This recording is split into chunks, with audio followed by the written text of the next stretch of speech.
Well, officer, explain yourself. Who did you leave in charge when you abandoned your station? The leadership is aware of your experience and made the decision to give you another assignment.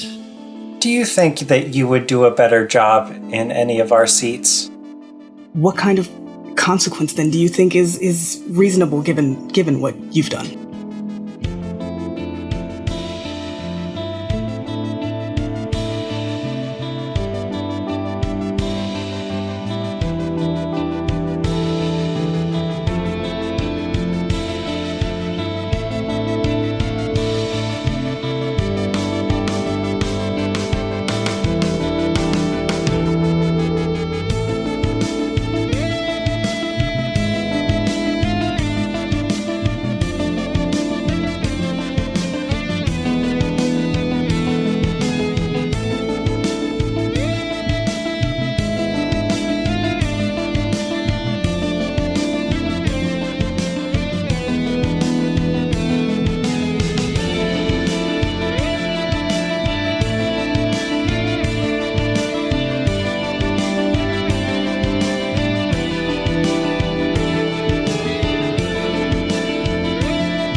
Three, 2, 1, go. Ha! Wow. Oh, damn. Okay, so Kravannder votes guilty. Kael votes not guilty. Marshall votes not guilty. Azar with 2 votes guilty. 3-2. Lance is guilty. Damn. Well, Kael just told a story about how the quote unquote hero of the story got a third chance that ended up being an important one. So He's getting another chance. Marshall was going to vote not guilty no matter what happened today. Yeah, this was about, I assume this was about Marshall just not wanting to lose a soldier. It was really close with all of that fucking insubordinate talk. Really trying his luck there. Really pulling the, what's it called? Really tweaking the old mustache. That's it. Defeat from the jaws of victory. Yeah. I like that Marshall is completely pragmatic right up into the point that somebody's insubordinate to him. Well, yeah. But really, really insubordinate. My goodness. Well, it's like, how much can I trust this person with the lives of my soldiers? Right. You know? There's a shot, I think, after this decision is revealed of the outside of the tent where leaned up against a wall is Samnail listening in, arms crossed, and then just sort of slowly stands up as he walks away. And then the camera pans over and a step away, in the same arms crossed pose as Serikali, who slowly stands up and walks away. Oh, they're BFFs. Great. We don't have to do the scene, but what does interrogating Lydia look like? I think Azar was going to ask Serikali to be there. Okay, that makes sense. Who else is there? Unless anybody had a specialist or a command staff in mind, I was going to have it be Azar because intel's his whole thing. But I think Samnail is Azar asks Samnail to also be there. Yeah, I think that makes sense also. So yeah, we have Azar, Samnail, and Serikali interrogating Lydia. And, like I said, I don't know if this has to be a whole scene, but we could also, we could do it as a scene. We could also just paint it in generalities. I also had kind of a grim suggestion of Aoife not being like there in that like circle of people that are doing the interrogation, but Eva being close by with a weapon trained on Lydia in case Lance can't go through with it. Oh, yeah. That could have even been an order if you want. Okay. I don't think this needs to be a scene, just because this would be 3 Brendan characters and a Matthew character in a scene. Anyone can play these. Actually, that'll be interesting when we get to Lance and Lydia. Right. That'll come up in just a moment. So I think this is just a montage. Sure. Right. I'd be willing to turn this into a role in this sort of like we've been hacking this to say that the command staff have like stress and things like that. Yeah, that's true. But that being said, I'd want this to be a role if Brennan, you're willing to, dangle a carrot in front of me, so to speak. Oh, absolutely. Absolutely. Love a carrot. Here's a question. What do you want out of this? Yeah, can I ask for anything? But I mean, you could ask for what's fictionally appropriate. Let me throw some ideas on you. Absolutely. And you can see what works for you. Cover me in ideas. Okay. They're so heavy. Yeah, and they're weirdly like, why are they wet? What happened here? I went to the gym and I asked, like is your gym creepy and wet? It's like a little otter. Okay, so one idea is a loss of pressure. The idea being here that we kill a lieutenant and that is meaningful harm to the Never. Or rather, we get information from a lieutenant. We're killing her either way, to be clear. Right. Yeah. But we get information from her before killing her such that, we can reduce this pressure. Another option here would be, we know they were digging for shit, right? We know they're acting more like a real army now. And an extra supply sure would go down smooth. Or any other, material. And then finally, it's a little bit boring because we're at 3 intel, but intel is very good. The last option would, of course, be just +1 intel. Okay. Pressure is tricky, given that you already have possession of her. I think that it's tricky to negotiate the idea of like her like conspiring against Whisper's forces with you in that way. I don't think it'd be conspiring. I think it would be she let slip something about troop movements. Yeah. But even then, she's been taken away from. Sure. Yeah. I think out of those, Intel definitely rings the truest to me, just because that's what she would be able to offer up by herself. Everything else feels like this is like a first step towards some other greater thing. Sure. In which case, like let me just like pull the camera back a little bit. Like, you're headed towards the capital. We've seen Azar previously as someone who loves and cares for the Legion and cares about this fight against the Never, but has other ambitions as well. And we've seen that the Legion has run into some difficulties in lots of different ways. Keeping in mind that you have, Serikali like in the room with you. What is it that you would really, really want above and beyond mechanics? But like moving forward, what is it that Azar would most want in his pocket? And you don't necessarily have to have a great answer here. I want to be clear. That's part of what could be on the table here. The honest answer here is that Azar would want the main Arcadian area in the next sort of stop that we go to be safer, more free of Never, and when we get to the Senate, for it to be under siege. Oh, okay. Good. Then we've said just in our lines and veils and stuff that we're not interested in torture here. Torture isn't a thing that works.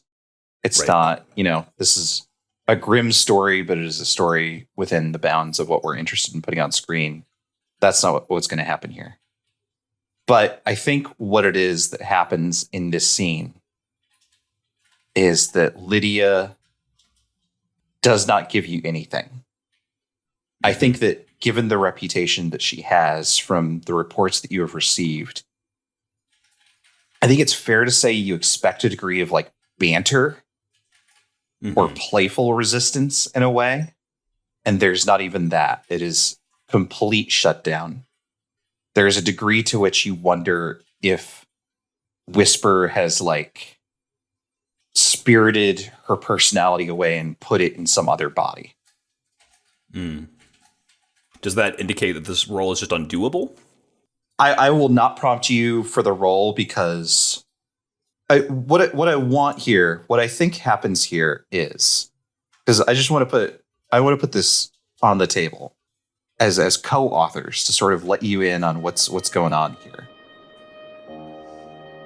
Lance was co-opted to a degree because this witch has seen what it is that Lance wants and began to appear to him in his dreams.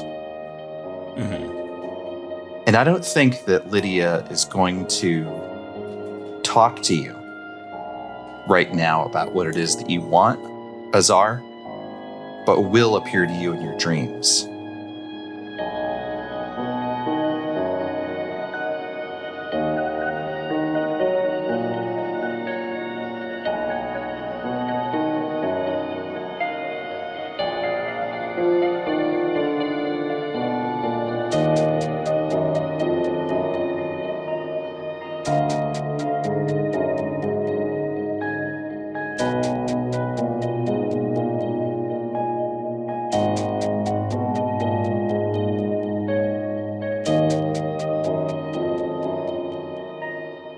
I know there was at least one other scene that people were interested in having on screen. What scene is this? This was Karla and Nikolaj, at least. I'd like to have Karla at least speak. I would like to have Karla on screen. I could wait on Nikolaj. Nikolaj is depressed, as we all know. He's bred. It's fine. Maybe this is, oh man. Is this Marshall and Karla? Just back at it again Back at the at it recruiting. again, the Krispy Kreme. Let me chop that and screw it just a little bit because that is funny, but I would actually love it to be for whatever reason Kravannder and Karla. Well, they both have K names. They so. do. They should be best friends. I would be curious to know, like, what would Kravannder want from a conversation with Karla? Yeah. Where are supplies, please? Hey, Eyes of Smoke person. Hey, where are supplies? Is there, or is it even almost like, hey, I know you're a prisoner, but do you have dietary preferences? Of like that basic humanitarian sure instinct that the quartermaster has to indulge in that like maybe turns into a conversation. I don't know.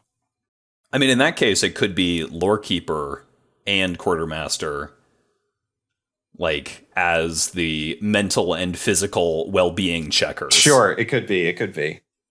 Congratulations, you've been arrested. Here are your therapists. Come to the neighborhood, and the neighborhood is scratched out, and it says jail. Kris and Devin, how do you feel about that scene? Would you like to do that? It sounds neat. I have no idea what how that goes from just like, well, here's your food, and also, hi, welcome to the camp, I guess. I don't know how that, I can't picture at least what else that leads to, like how it goes from like, so your Eyes of Smoke, huh? To like something useful or productive. I'm just like, you wouldn't happen to have any like supplies lying around?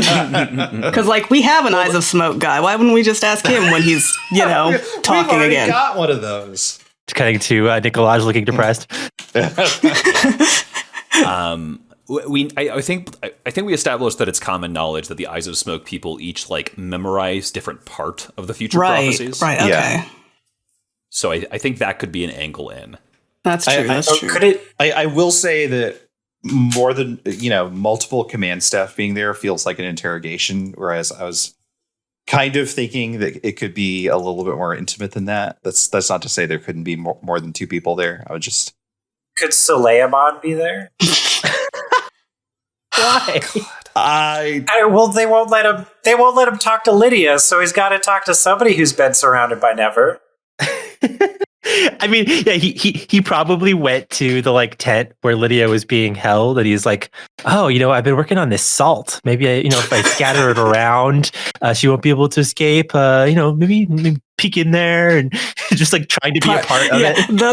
The guard around Lydia is partially to make sure she doesn't do anything, and partially to make sure Suleiman gets nowhere near. Yeah, there's like a sign that says "Absolutely no Suleiman." And Suleiman looks at it and says, wonder who that's for. This doesn't apply to me because I can't read. Yeah, I don't know what Kael would say to her besides like, "Here's your fucking introductory packet. I expect to see you on Sunday Mass." Like, what? I thought Kael was all about like, they didn't get their way with the last Sives of Smoke one. Yeah, I mean, they never really get their way, but they usually have kind of dissenting opinions as to the commander. So I don't know. Which has been very interesting. So what they had originally suggested with Nikolaj is like, let him tell his story, let him be responsible for his own, like, for lack of a better word, like indoctrination into the Legion. Like, let's get him out of chains. I think he would have the same opinion about Karla, especially considering that the Karla situation and the Lance situation are quite similar. So, like, they probably don't know how much of that situation was under her control. Here's an important she was just question. another victim. How is she being kept / contained? Is she a prisoner? Probably similar way that Nikolaj was being contained when he first arrived. Mm-hmm. Yep. Okay. Treated with suspicion, but probably not treated poorly. There's a guard. There's probably multiple guards outside her door because she's a big, scary lady. Mm-hmm. She has proven that she can hold her own in a fight, whereas Nikolaj... Against multiple people, yeah. Yeah. People probably heard about that. Yeah, it was just like, we should put someone on her tent, and Kayo just like, someone's multiple, and leaves. Me ones. Here's a question then. Is this a Kayo Karla scene? Ooh. Kayo and Suleiman. No. Why do you keep trying to fucking put Suleiman in there? This is meta. Suleiman is aware of the narrative, and it keeps on trying to insert himself into every scene. Suleiman lurking outside of the tent where Karla's being kept. It's like, no, why do you keep coming back? It's going to be such a good scene in there. Just let me be a fun. What do you mean? Get out of here. We need a funny scene in the episode. It's been too moody. You need something to cut the dramatic tension for the final scene. Whatever the audience doesn't see Suleiman, they should be asking, where's Suleiman? Suleiman staring straight at the camera, everyone looking at him like, where is he looking? He's always like an Easter egg, like interacting with like a background person. I know this is we're getting late, but I've been recently watching Centaur World. What? Which it's on Netflix.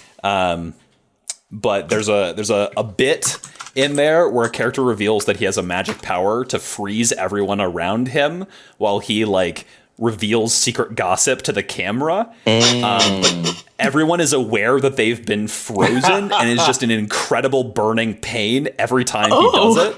Oh no. He calls it hot goss. That's the magic spell's name. Very good. Awful. And yeah, that's what Suleiman has a potion that does that. Yeah. Very good. What a bonkers show. Yeah, It's on Netflix. Who do we actually want to interact with Karla, though? We've put a lot of people on the table. I like a Kayo Karla, personally. As sort of like a guard duty kind of thing. I actually really like the idea of like Kayo winding up on guard duty and winding up in conversation. Kris, how do you feel about that? Again, I the extent of the conversation, at least the conversation would start with just like, It's like, just out of curiosity of just like, I guess I'm interested in just like, where do people want that conversation to go? Like what? Because my thing would just be kind of being like, what the fuck? Yeah, I have no intention other than like, I think Karla should be on screen sometime this episode. Yeah, that's all. I do want her on screen. I agree. Right. You know what? I actually realized that there is actually a way where it's like, to a degree, Kayo can understand, like, yeah, following someone into a situation that is terrible for you, but because you admire or love them just so much. Because that's kind of how Kayo ended up in the Legion. Mm-hmm. I actually then could suggest that maybe somebody who could show up that they wouldn't stop from showing up would be Kael. Sure, absolutely. All right. Kael, what is your agenda here? I want to get her side of the story. Post Lydia. Boy. She's not like a brick wall the same way that Lydia was, but she's not interested in like chatting. She's like, I think she says, I was wondering who was going to come. And I had an idea of what they were going to be like, but I don't think I was expecting someone like you. No offense, just, you built something up. I think Kael ignores her comment and looks to Kayo and says, she well behaved. Quiet until now, or so I've heard. But again, we might be the first people who have actually come and sat down to talk. Is she bound, do you think? Is she bound to a chair for this? Probably. Yeah. We didn't bind McLeod. No, you didn't. We didn't? But No. McLeod had been starving for a week and did not have huge arms. Yeah. Did not and still does not have massive arms. It could be like a simple chain to the ankle and then like a wrist to wrist. Sure. Yeah. But like room to walk around. Or is it that, like, we do have Lydia here, so she said she would go with us if she would go to where Lydia is and wasn't going to, like, try to fight everyone. Maybe she's not. Well, I specifically thought that Kael would try to make this meeting happen, like, after Lydia was already disposed of. To see if there was, like, lingering magic. Okay. That's, yes, change. Some kind of shackle, probably good. She looks tired. Yeah, mood. Kael looks at her and says, what's so surprising to you?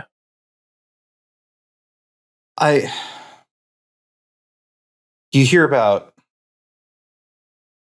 hear stories. Like the one I heard you telling about the Legion. Whether it's the capital L Legion or it's the one that's been running around. That's why they need the annals. In the last millennia, there's been probably 6 or 7 different groups claiming to be the Legion. Mm-hmm. But you get an idea of them. Black armor. Big spears. Black shot. A real sense of do or die. Looks at Kayo. And some of them got it. Can tell a mile away. Looks at Kael. And others. Kayo could bench press Kael easily. How are you feeling? Are you a doctor? I'm somewhat of a therapist. I gotta tell you, Doc, I'm real depressed. Not doing so good. Starting to wonder about my place in the world. I think that's a common feeling at the moment. how do you feel in regards to those who you came here with? The squad of legionnaires that knocked me unconscious and put me in a burlap sack, dragged me through a forest fire. Kael looks to Kayo. Kayo, not looking at Kael, still looking at Karla, says, "At least there was a sack." It's true. At least there was a sack. We came prepared. Yeah, it seemed that there was just a certain affliction that was going around. One of our legionnaires was also affected in regards to a certain witch. You put one of your own in a sack? Not in a sack, but figurative sack. Figurative sack. Well, as you say, the depression's going around. Oh no, I ever speak of a different affliction. Affliction of the heart. Kind of rolls their eyes a little bit, trying to hide it, but it's just like, oh boy. Yeah. She looks down and sort of nods. I know many stories related to this kind of power. Oh. I'd like to hear yours. Mine? Mine's real easy. I thought that I had it all. I thought that I had done what I needed to, put the people in place that I needed to put in place, taken all of the necessary precautions, worked through every angle of what it is that needed to happen. Those that I cared about be okay. But it's, and she sort of like involuntarily shudders. And she says, you can do everything right. And sometimes it still doesn't matter. And everything right includes conspiring with the Never. You mentioned the people you cared about. Do you know if those feelings are yours? Or if those feelings were impressed upon you? How does it feel now? Give me a study roll. Ooh. Kael's probably has some awesome study, right? Probably, yeah. Is that Kael's four dot? Yeah, have we given Kael a 4-dot skill yet? Action No, yet? but it's probably study. It's either study or consort. I think study is right. Study seems right. This is controlled standard to start with. 5151. Yeah. You've seen traces of Never enchantment before. You don't see anything here. Ask me a question that you would be able to determine just from observing her. Did she look angry when I asked if those were her feelings or if those feelings were imposed upon her? Not angry, but impatient. Did the impatience seem to be directly related with the line of questioning of whether she was influenced by magic or not? I think that's part of it, but I think the entire the entire avenue of questioning almost feels like out of place for her. Huh. I think there's, as a storyteller, you've come to realize, when you look out at a crowd, when you start a story, sometimes there are people that go, oh, this is the story Kael's telling. I'm excited to hear it again. And there are some people that are like, I've heard this story. I know this story inside and out. And in fact, I know what happens after this story. And that's what Karla looks and feels like to you. Huh. Kayo asked me a question that you could know just from observing her. Does it seem like her faith in the like eyes of smoke thing is wavering now at all?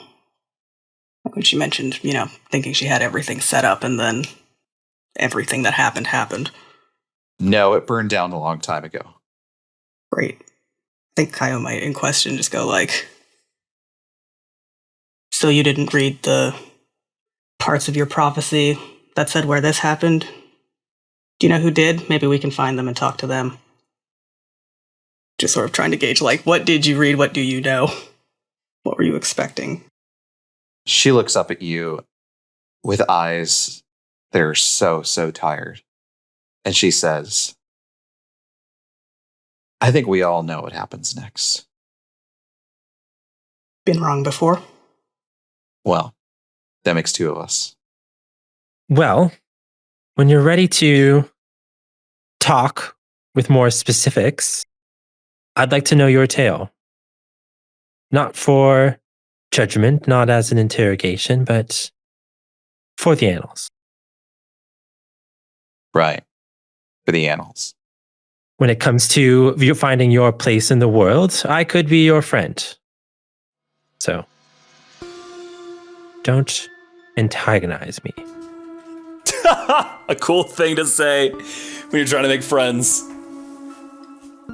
She sits back in her chair and says, I'll tell you what, Doc. And then she flexes her arms and breaks her chains and puts her hands behind her head and says, you know where to find me.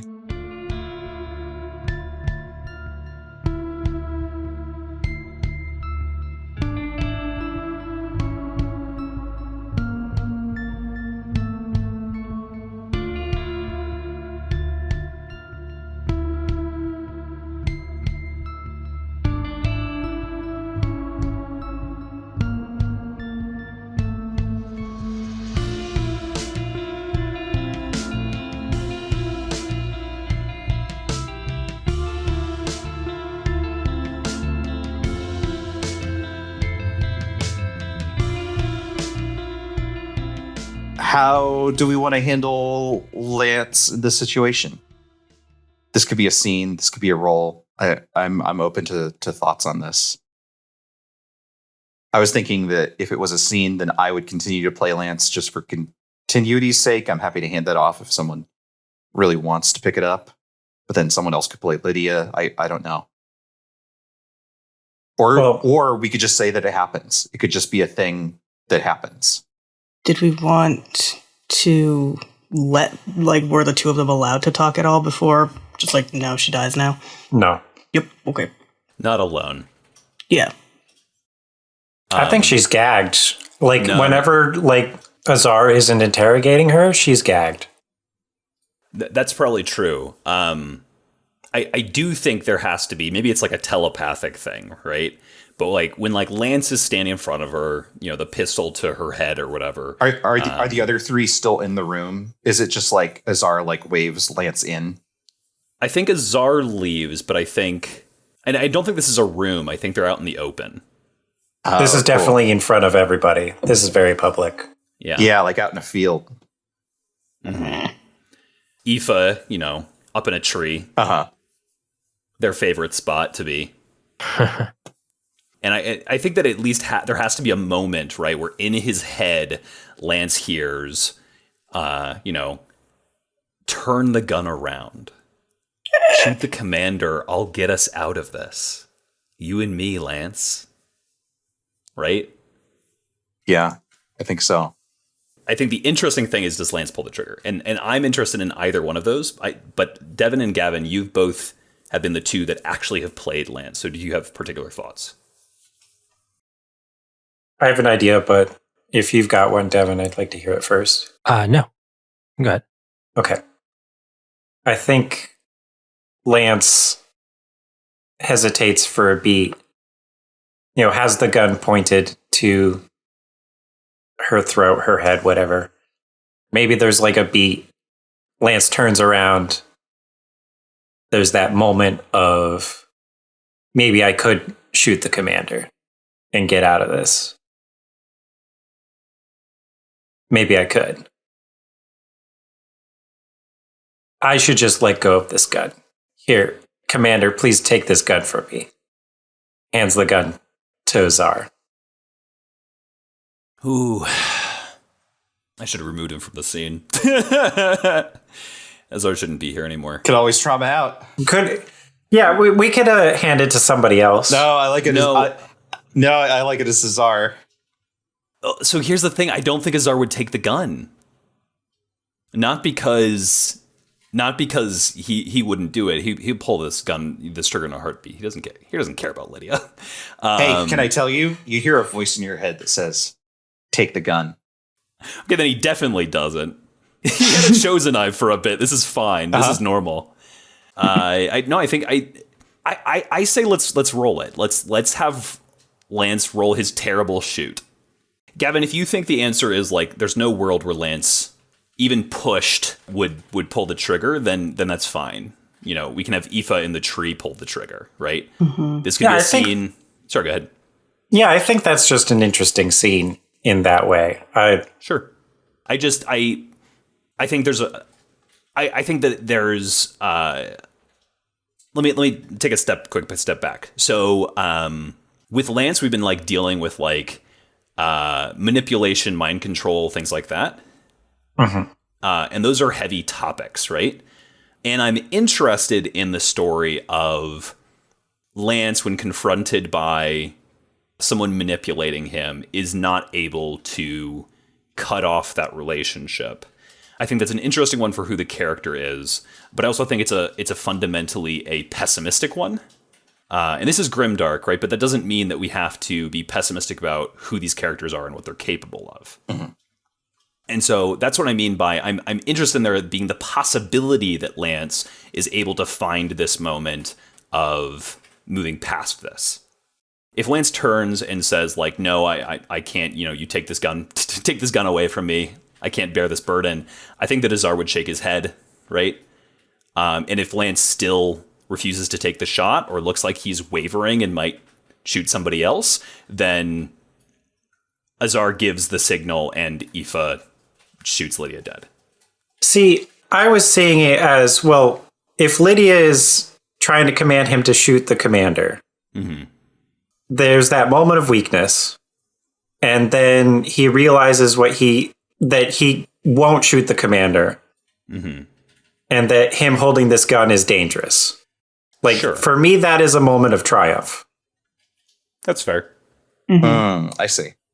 And we can have that back and forth where he's like, it's not safe for me to hold this gun, Commander. Yeah, let's just play the scene. Okay. So Gavin, as Lance, has said this, and I think that Azar would say, if I take this gun from you, you know what that means.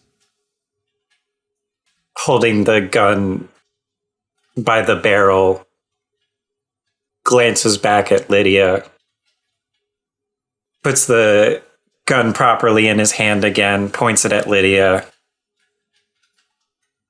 You're just going to have to take the gun from me. She looks up and through Lance at the commander. Azar steps forward and around Lance, grabs his wrist, and pulls the wrist down. So the gun is pointed at the ground. And then he pauses and he glances at a tree nearby. And he glances at Lance's face, and they're close to each other because they can't not be. I think that look to the tree, Lance realizes in that moment that they had Aoife trained this whole time. Yeah. And Azar asks one last time, the third time. Third chance. No, yeah, that's great.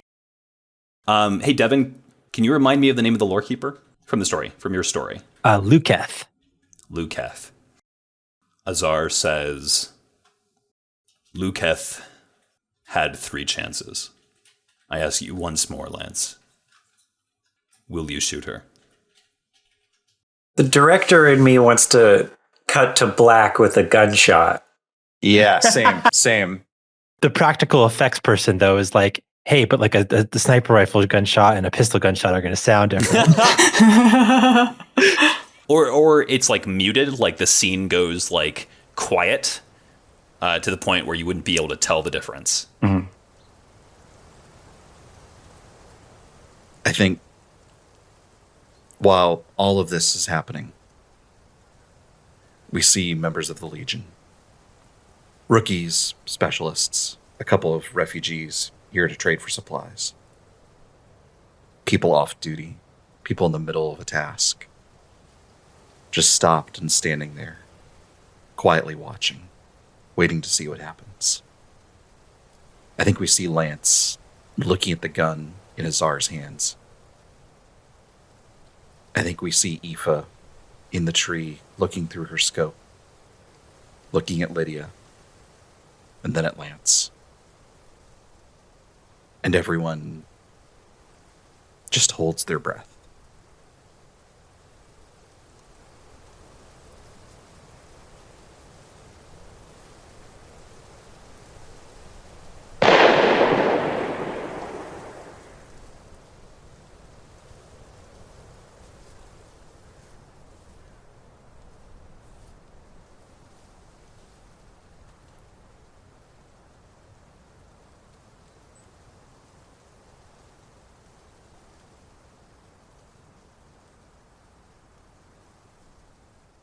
Commander, decide if the Legion will advance. Yeah, we're advancing. Quartermaster, decide whether or not to spend horses to reduce pressure.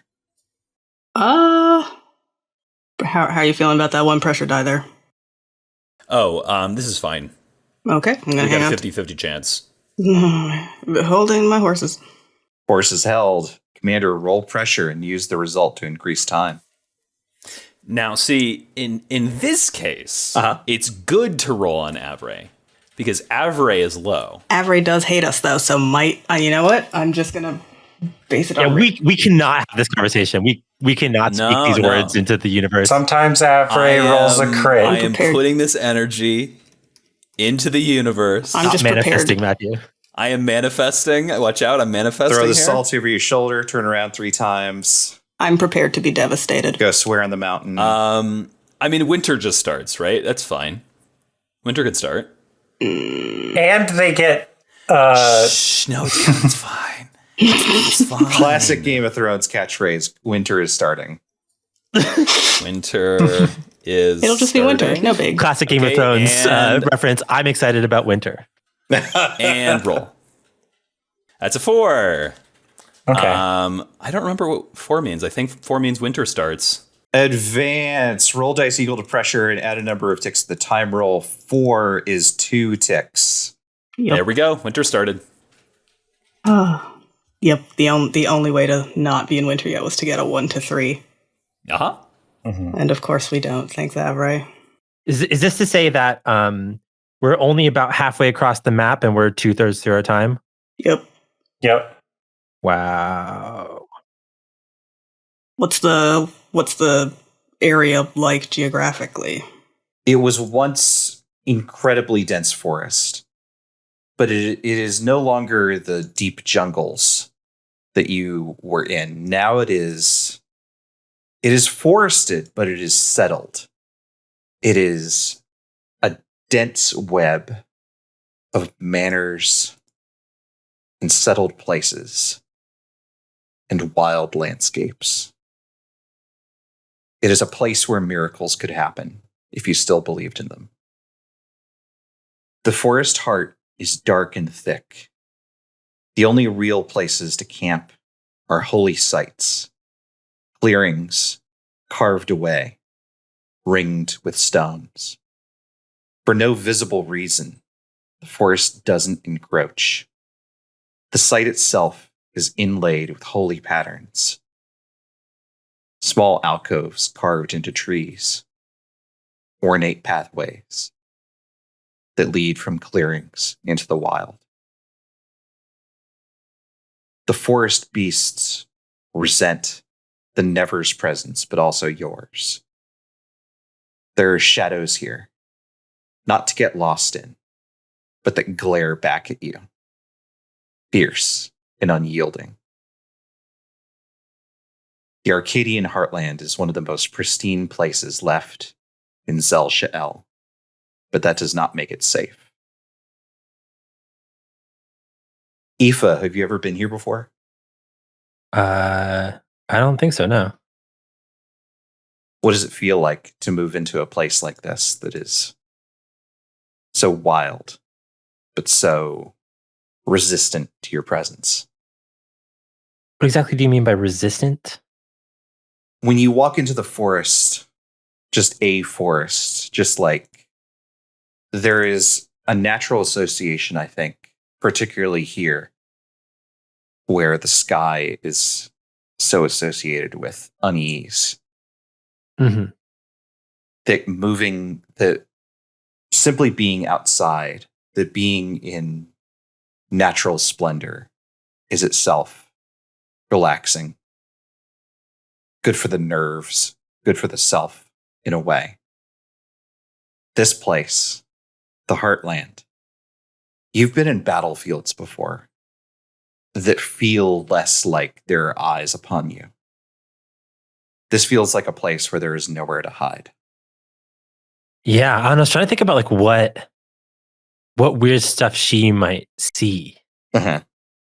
Does this feeling, this like sort of all encroaching feeling of like being watched, does it seem like a magical feeling or like a just I think it's hard to tell, right? that's how nature be? It's like, I think there are squirrels that should have run, where you're like, it feels like it's trying to stare you down. Huh. Just like there's a sense of like that you are the intruder. Yeah. I think that's pretty off-putting then, because like her people especially are very in tune with the natural world and have sort of a sixth sense for it. So yeah, this is unsettling. This feels uncomfortable, and I think she's unnerved. What is the weather like as winter approaches? It's gray. There are flat, moody clouds encroaching from the horizon. And you've moved into a place where the ground is not orange and yellow, but thick with bristles from coniferous trees. I think there's like a light rain, like a mist almost. Yeah. But with her eye, the mist, the water droplets almost like seem like little bits of static.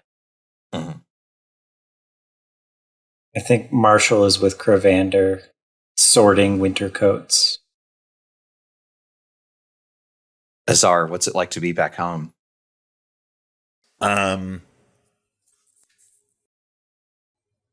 Azar's been deeply tired, and he's felt like a lot has been taken from him, which is maybe not a very fair way for him to feel, given that he has not suffered directly all that much. But I think that this is good.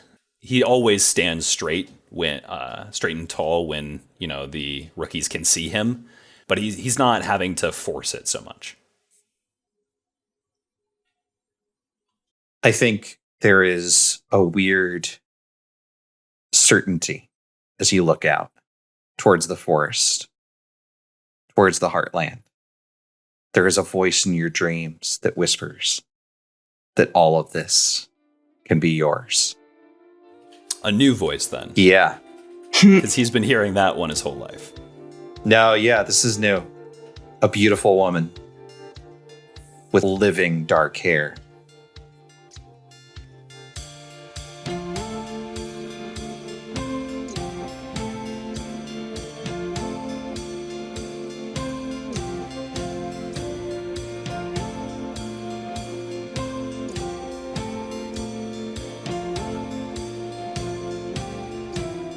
Oathsworn is an actual play podcast created by Devin Nelson, Gavin Fregeau, Kris Allison, Matthew Guzdial. and me, Brendan McLeod. All music for the show is created by Devin Nelson. Find it and more at devindecibel.bandcamp.com. Find a link to their music and any of the games that we've played in the podcast description. Follow us at Oathsworn Pod on Twitter or Oathsworn on co-host. Until next time.